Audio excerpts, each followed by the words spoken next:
Padre, del Hijo y del Espíritu Santo. Amén.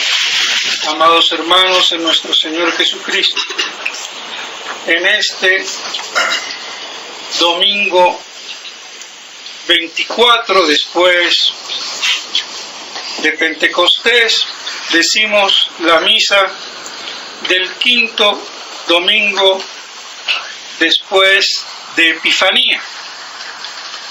Como ya saben, a causa de la fiesta de la Pascua, que oscila, de allí entonces que los domingos después de Pentecostés pueden oscilar entre un número mínimo de 23 a un número máximo de 28 domingos después de Pentecostés. Y cuando hay entonces más de 24, los que falten se toman de los últimos domingos después de la Epifanía. Y esta es la razón entonces por la que al tener este año 26 domingos después de Pentecostés, se completan los dos que faltan con los dos últimos domingos de Epifanía, que son el quinto y el sexto. Y vemos en el Evangelio de este domingo la parábola de la cizaña. Esa parábola que nos manifiesta, nos expresa el mal, la existencia del mal. En la parábola, en el campo del padre de familia, con su significación del mal en el mundo y en la iglesia, que está también circunscrita en este mundo, la iglesia militante, con lo cual nuestro Señor nos está dando una explicación del origen del mal en el mundo y en la iglesia. Así como aparece la cizaña en medio del trigo, sembrada por el enemigo, los siervos advierten cuando comienza a crecer de que hay cizaña y le proponen quitarla. El padre de familia dice: no, dejad que crezca, y al último, ya entonces cuando llegue la siega, separaremos la cizaña del trigo, y así el trigo va a mis hilos y la cizaña será quemada. Pero no hay que hacerlo ahora, hay que esperar para evitar que por querer quitar la cizaña, suprimir el mal, aplastemos, matemos el trigo. Y esa es la razón de la espera tan sabia y que nos sitúa como el mal muchas veces toca dejarlo, no inmediatamente quitarlo, porque sería mucho más mal que se pierda lo bueno, el trigo, por quitar lo mal. Y así, si se espera al final, pues se puede quitar el mal, la cizaña, y que el trigo se salve. El origen del mal, mis estimados hermanos, es uno de los grandes problemas filosóficos, metafísicos y teológicos del hombre, del mundo y de la humanidad. El mal. El mal que en realidad en sí mismo no tiene entidad, substancia, naturaleza o esencia, pero el mal existe, pero no es un ente, es el defecto de lo bueno, es el defecto del ser, es la falta de perfección de vida. Y por eso el mal es como un accidente, como una carencia de bien y de perfección. Si yo tengo 5 dedos normalmente en una mano, si me falta uno, tengo un mal. Si yo debo de tener 2 ojos y tengo uno, es un mal. Pero la piedra que no vea no es ningún mal, porque no le corresponde ver. Luego, el mal no tiene esencia, sustancia en sí. Es carencia de bien y de perfección, y por eso es como un parásito del ser. Y de ahí que el mal no es una realidad como los maniqueos pretendían, y que tenía una causa, el mal como la tiene el bien. Y ese fue la gran preocupación para refutarlo que tuvo Santo Tomás, y que lo logró dando un puñetazo en medio de la mesa, comiendo en Francia con el rey San Luis IX, y que el rey, en vez de escandalizarse como sus otros consiervos que estaban allí, dice: rápido, traigan papel y lápiz y a ver qué es lo que dice este hombre, consciente de la importancia de lo que Santo Tomás en ese momento, abstraído, estaba pensando en medio de ese banquete real. Y pues bien, él descubre que el mal no puede tener causa. Causa solamente tiene el bien, lo bueno. Y última y primera causa de todo es Dios. Y no puede haber una primera causa del mal como si fuera un antidios.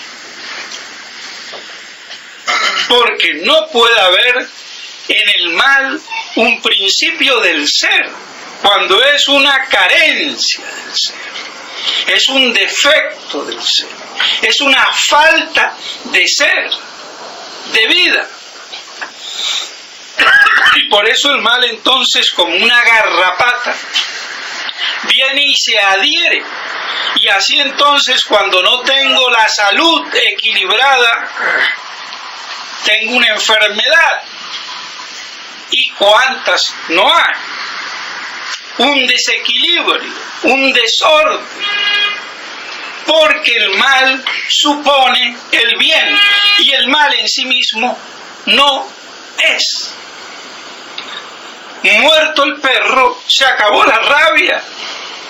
Muerto el personaje, ya no hay más cáncer.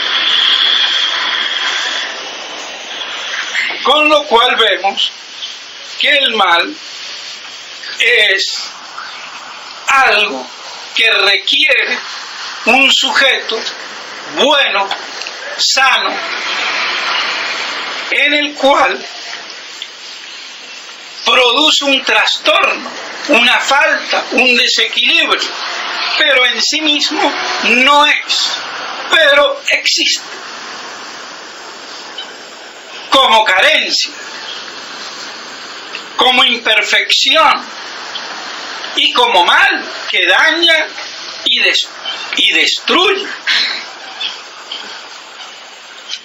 Y el origen del mal viene por la voluntad, primero angélica desviada, con la apostasía de los ángeles en el cielo, con el non serviam, y después con la voluntad desviada de Adán, y de ahí de todas nuestras voluntades pecaminosas. Y la acumulación que todo eso trae y acarrea ese lastre. Y por eso hacia el final ese mal va a ser prácticamente insoportable y llegará a cuajar en una estructura mundial política con una religión mundial también en connivencia con esa política. Y así entonces esas dos estructuras, política y religiosa, son las dos famosas bestias del Apocalipsis: la política o simplemente anticristo, y la religiosa con nombre específico pseudoprofeta, que es anticristo y peor, porque es la que puede matar el alma, mientras que la otra puede matar solamente el cuerpo. Pero la astucia de Satanás ha hecho incluso que aquel que se fije ponga más énfasis en la estructura política social que en la estructura religiosa y eclesiástica. Y pues bien, así nuestro Señor nos muestra que hay el mal en medio del mundo y en medio de la iglesia, y que no nos debemos de escandalizar ni apresurarnos a querer a suprimirlo. Por eso se han tolerado a lo largo de las historias muchos males.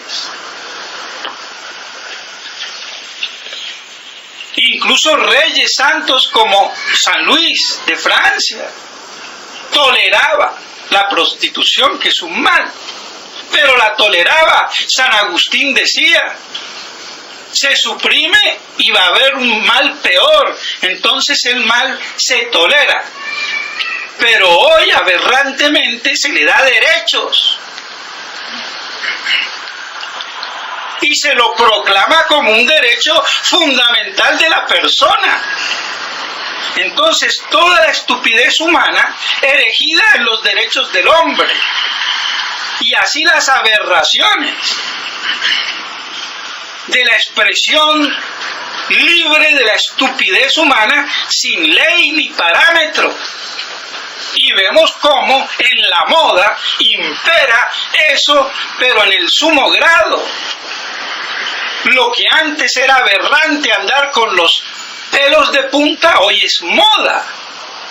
Trasquilado como un loco, y es moda.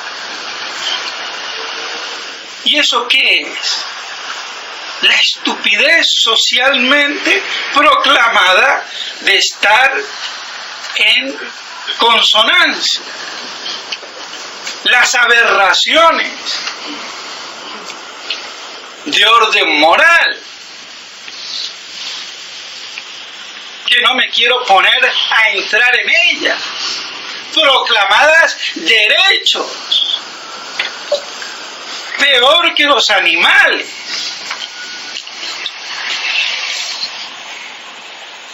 Vemos que vivimos un mundo aberrante, donde se ha hecho del mal un derecho de la dignidad de la persona humana. ¿Pero eso para qué? Para dominarlos más como tontos e imbéciles esclavos.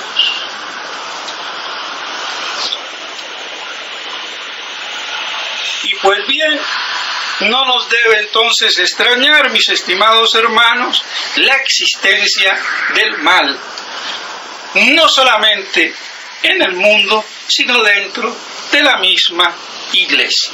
Y que ese mal será erradicado al final, cuando ya se distinga bien la cizaña del trigo, y no antes.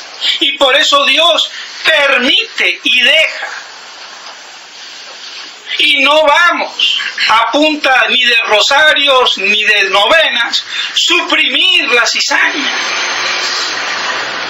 Lo que vamos es a suprimir que esa cizaña nos envenene. Pero no vamos a suprimir el mal. Y menos instaurado en la iglesia jerárquicamente. Ese mal lo va a venir a erradicar el día de su parucía. No antes. Por eso todas esas reconquistas clericaloides esperanzadas son pura tontería. Eso no es teológico ni tiene fundamento histórico. Esas son imbecilidades de curas trasnochados que hacen de sus sueños infantiles, clericales, la gloria y la esperanza de Dios. Son imbéciles con sotana, mitra y báculo, que en Roma viven en medio de los botones rojos y del mármol, como dice Monseñor Williamson, que ha influido en Monseñor Felé. Ese prestigio de ser reconocidos, en vez de oponernos al mal. Pero como no queremos ser apocalípticos, como no queremos ser pesimistas, entonces ese mal lo vamos a remediar nosotros, los Quijotes. Tontitos. Y así es como Monseñor de Galarreta, que se puso medio en contra, también se alineó, porque no quiere ser de esos que no tienen esperanza, en la esperanza estúpida de reconquistar Roma, de convertir Roma. Eso es como ir a un burdel y estúpidamente vamos a convertir a las chicas malas que están ahí. Lo que va a pasar es que vas a terminar incluido con una de ellas. Pedazo de genio.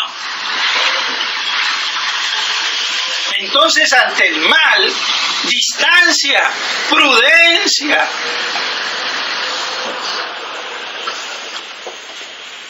Y por eso ese mal, cuando llegue al culmen y al colmo, produciéndose no solamente en el mundo, sino dentro de la misma iglesia, jerárquicamente, con una desjerarquía institucionalizada en el anticristo pseudoprofeta, ese mal es la ley común, pero la antiley. Y por eso hay que resistir. Y por eso, mis estimados hermanos, ante el mal apocalípticamente instaurado dentro de la iglesia, no queda más que permanecer firmes en la fe y combatir hasta morir. Y por eso, a los fieles no le queda otra cosa para poder perseverar y no contaminarse, sino la de definir ese mal como es dentro de su contexto apocalíptico. No es un mal más, no es una enfermedad más, es la última enfermedad terminal y final. Y el fiel que no tenga esa visión sucumbirá.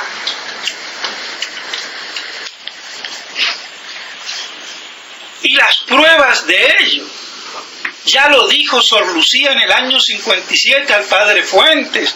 Padre, la Virgen no me lo ha dicho, pero me ha dado a entender que estamos en los últimos tiempos y por tres cosas. La batalla final, la última, la decisiva, y es esta, señores, no es otra. Los últimos remedios, Santo Rosario y la devoción al Inmaculado Corazón. Y no hay más. Y la tercera, la divina providencia. Cuando ya ve agotado todos los otros medios de salvación, nos propone en su sabiduría a la Madre de Dios, a la Santísima Virgen, como última tabla de salvación. Y nos las ofrece como con cierto miedo de que los hombres no la acepten. Esa última tabla de salvación. Por esas tres cosas, Sor Lucía decía que estábamos en los últimos tiempos, que ya habían comenzado por lo menos en el año 48, por lo menos, con el fin de la diáspora y la proclamación oficial del Estado de Israel. Y digo por lo menos porque pudo haber comenzado antes, tanto que el San Pío X dijo ya en 1903, 40 y pico de años antes, que el fin de la diáspora, que el anticristo podía muy bien ya estar pronto por nacer o haber ya nacido. Entonces, ¿cómo vamos a vivir trasnochados? ¿Por qué? Por falta de, en definitiva, de aceptación de las cosas como son, juzgar el mal como es. Por eso decía el padre Castellani, hay que juzgar las cosas como son, no hay que perder el sentido moral de las cosas, ni decir que todo es bueno o que todos son buenos y nada malo, o tampoco que todo es malo o todos son malos, sino las cosas como son. Es decir, juzgar lo que es decir, pensar. Y ese es el problema, que no sabemos pensar, no pensamos. Y los que menos piensan en esta historia son los prelados, es el clero, que no piensa, habla de memoria, de repetir, pero nunca se ha puesto en el trabajo de pensar y de sopesar las cosas filosóficamente y teológicamente. Y la repetidera de la repetidera. Y cuando uno no ha ejercido el músculo cerebral, aunque no es ningún músculo, no ha ejercitado el cerebro, ¿qué va a hacer en medio de este hecatombe? Claudicar, pontificando con autoridad, la que tenga en ese momento. Y para colmo, querer cubrir ese sentido moral, ese criterio que sopesa las cosas moralmente, con la obediencia ciega. Eso es lo que dice el padre Castellani. Obediencia y se acabó. No pienses. Si obedeces, ya está, es bueno. ¿Hasta dónde se cubre la falta de sopesar, de pensar, con la estúpida obediencia ciega? es aberrante. Como si la obediencia me va a quitar a mí, por ser obediencia, la inteligencia. Cuando yo tengo que obedecer con inteligencia y libertad para que eso sea obediencia. Si no, los animales serían más obedientes que nosotros.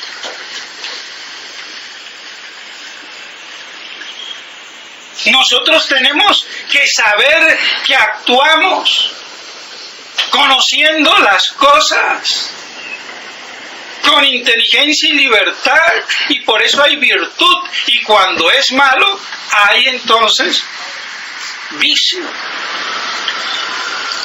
Pero si yo quito la inteligencia, quito la voluntad o la libertad, no hay virtud. Los animales no son virtuosos, no son ni buenos ni malos, son animales. Pero el hombre no es un animal, es un ser racional, especificado por la razón que debe de usar desde que aprende a abrir los ojos al mundo. Y por eso el niño es profundamente filosófico, por eso pregunta. Lo que pasa es que eso se atrofia. Y por eso vienen los adultos atrofiados, enanos mentales. Y si de esos enanos mentales llegan a ser obispos, cardenales y papas, Dios me libre. Es lo que ocurre hoy. Lo que ocurrió en el Concilio Vaticano II. Sarta de imbéciles, perdónenme que lo diga. ¿O creen que como obispos sabios hubiera tenido lugar Vaticano II? No. Fue el sumum de la estupidez clerical humana pontificando en el error. Eso es aberrante. Menos mal que hubo obispos que resistieron a esa estupidez. Y solamente en público quedaron dos, Monseñor Lefebvre y Monseñor de Castromalle, que habían asistido al concilio.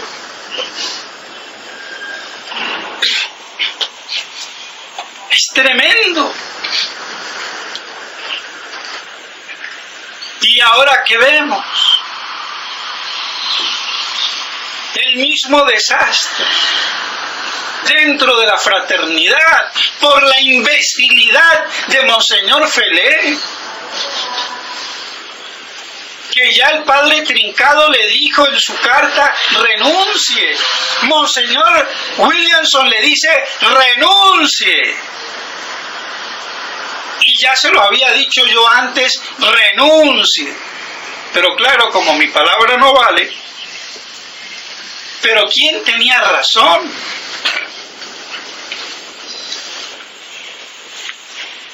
Y a ver ahora qué van a hacer.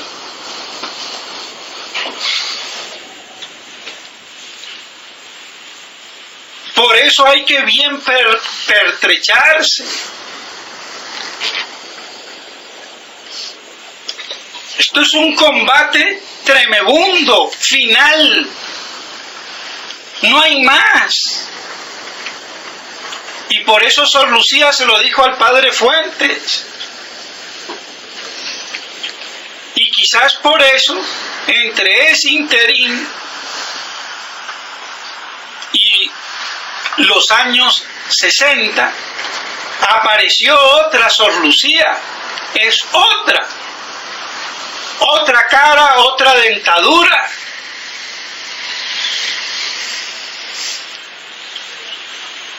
Hasta eso han llegado. ¿Qué pasó con la verdadera? Dios sabrá. Pero las dos fotos no son de la misma persona. Entonces hay una impostura oficial. como tantas imposturas hay. Pues ante la impostura, no. Pues bien, mis estimados hermanos, ese mal no hay más que resistirlo, firmes en la fe, porque el demonio anda como un león rugiente a ver a quién se va a devorar. No es la hora de diálogos. Y con el mal no se dialoga.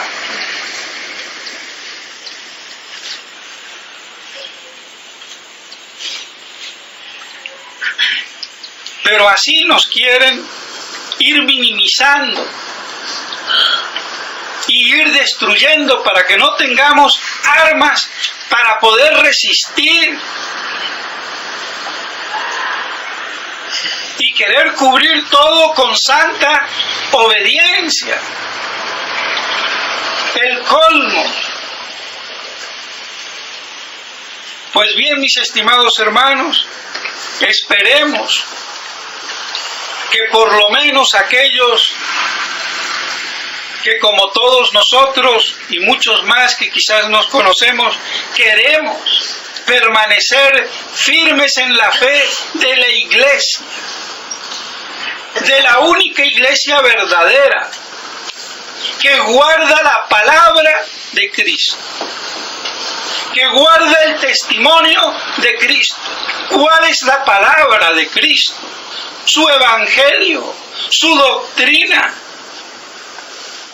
Como lo dice San Pablo a los Colosenses en la epístola de hoy. Después de exhortar a que seamos agradecidos, que sepamos perdonar como nosotros somos perdonados, que aprendamos a aguantarnos y que sepamos amonestar el uno al otro para el bien. Nos dice de guardar la palabra, su doctrina, y allí está la iglesia y su testimonio, ese sacrificio del Calvario renovado incruentamente de modo sacramental sobre el altar, diluido mágicamente por la nueva misa, por el nuevo culto. Por eso Monseñor Lefebvre se atrevió a decir, eso no es iglesia. No tienen las notas de la visibilidad de la verdadera iglesia. No tienen la unidad en la fe. No tienen la universalidad de esa fe en el tiempo y en el espacio. No tienen la apostolicidad. Han roto con la tradición, con la fe que nos viene de los apóstoles. Como Monseñor Lefebvre hace de las 4 notas de la iglesia la fe en sus múltiples expresiones, como principio de unidad en el ser, como principio manifestado en la universalidad de la Iglesia Católica, como conectada con el pasado siempre vivo de la apostolicidad a través de la sacrosanta tradición. La fe en esas 4 expresiones no las tiene. Y por eso, mis estimados hermanos, yo me atrevo a decir, basado en eso, que hoy el fiel,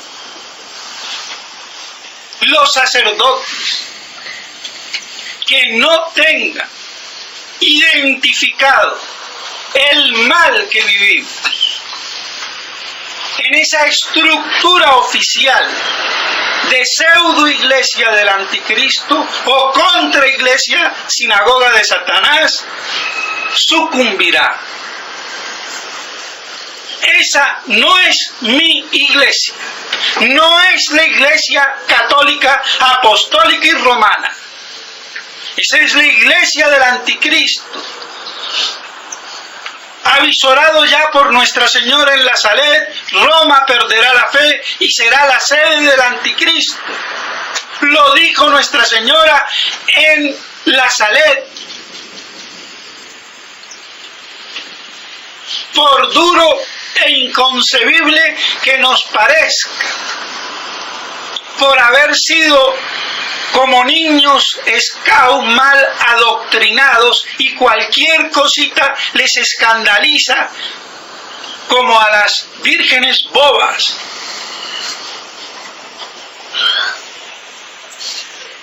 Los católicos no somos vírgenes bobas, somos vírgenes sabias, prudentes, inteligentes. Las bobas al infierno. La religión no es de bobería. Esa es toda una mástica que ha querido suplantar a la verdadera mística y santificación de los fieles. Y por eso toda esta bobería, parnafernalia de estupidez y de homosexualidad, porque se escandalizan de todo, pero no se escandalizan.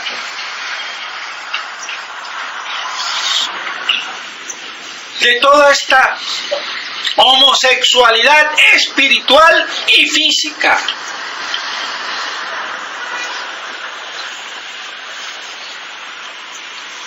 Y no voy a dar nombres, pero si me apuran algún día, a más de uno le va a tocar.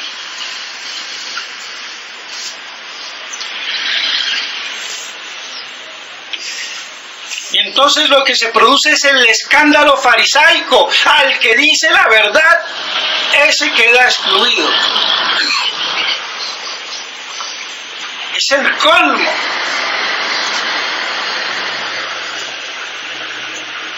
Pero a eso hemos llegado. Y creemos tontamente que los sermones son para decir siempre, como si se tratase de una novela romántica en plena luna de miel, como si no hubiera abrojos y espinas en este mundo, y decirle al niño, no, todo es rosita y miel. A ver, y el primer pinchazo que se dé, o cuando se tropiece con una piedra, ¿qué hace? No ha sido prevenido.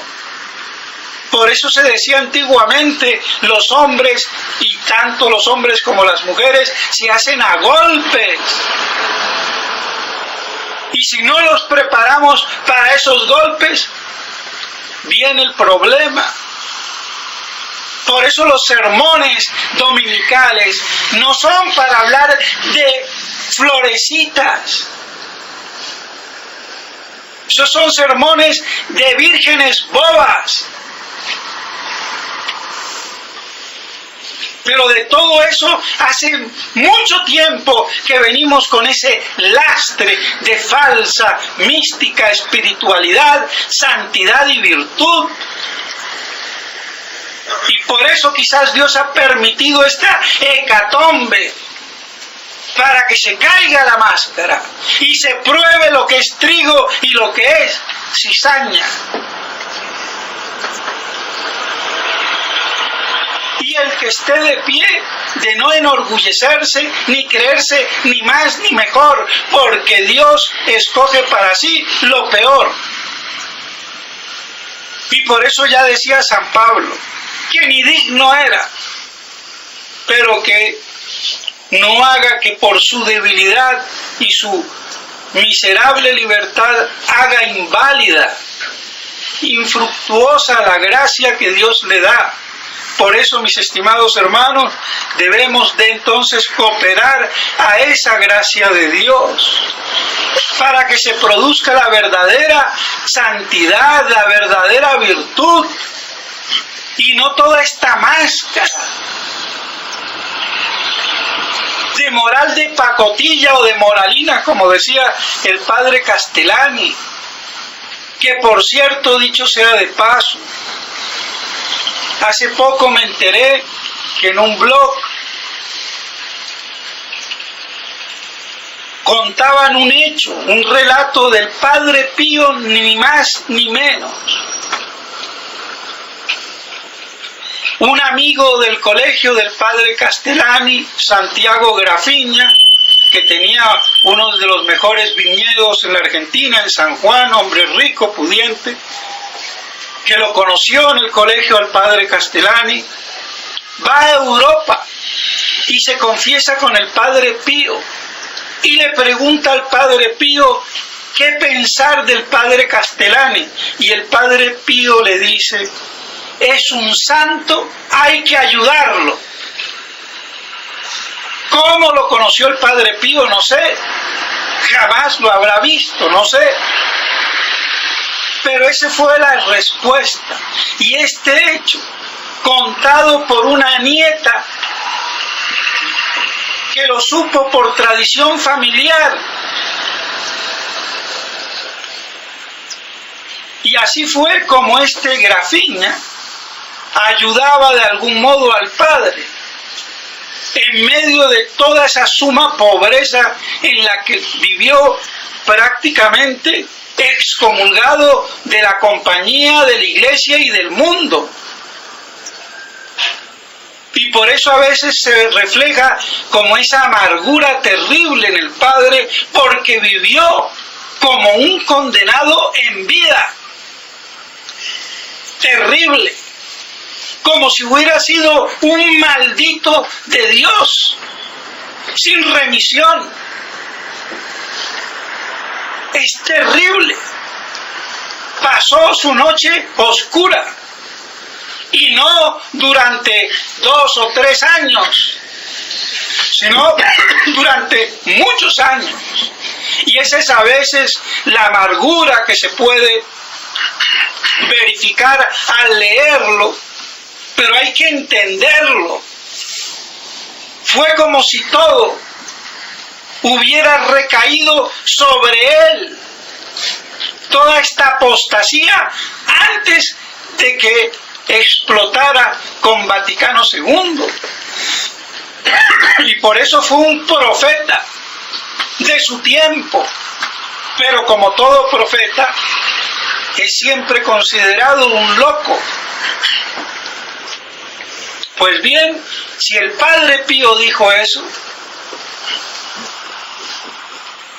¿a dónde quedan aquellos ignorantes que desprecian al padre Castellani? Si su cabeza no les da, por lo menos no lo contradigan, no lo discutan. Agua que no has de beber, déjala correr. Pero no te empecines a querer proscribir lo que tu miserable inteligencia no te permite por tu idiotez mental captar. Y entonces, como la zorra de la fábula de, no me acuerdo, de La Fontaine, creo, que quería coger las uvas y como no alcanzó, están verdes, no sirven. Pues bien, mis estimados hermanos, que todo esto nos ayude para comprender el mal en el mundo y en la iglesia, y que lo sepamos detectar. 2 cosas entonces, recuerdo, son y serán esenciales en estos tiempos apocalípticos que no conocemos ni el día ni la hora. Si serán alargados o abreviados. Más vale abreviados, pero no sabemos cuánto será abreviado.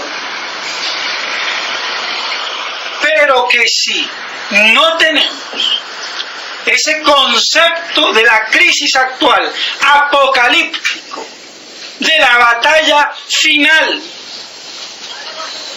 con los últimos remedios, con la última arca de salvación o tabla de salvación, y no identificamos la iglesia del error, la Roma modernista y anticristo, la contraiglesia del anticristo, que no es la iglesia católica, estamos perdidos. ¿Y dónde está la iglesia? Allí donde hay 2 o 3 reunidos en mi nombre, guardando su testimonio y su palabra. Perseguidos, pequeño rebaño disperso y prácticamente sin pastores. Pero ahí está la iglesia, visible, reducida a su mínima expresión. Pues bien, mis estimados hermanos, que con la ayuda de la Santísima Virgen podamos ver, contemplar y meditar todas estas cosas y que nos mantengamos firmes en la fe. En nombre del Padre, del Hijo y del Espíritu Santo.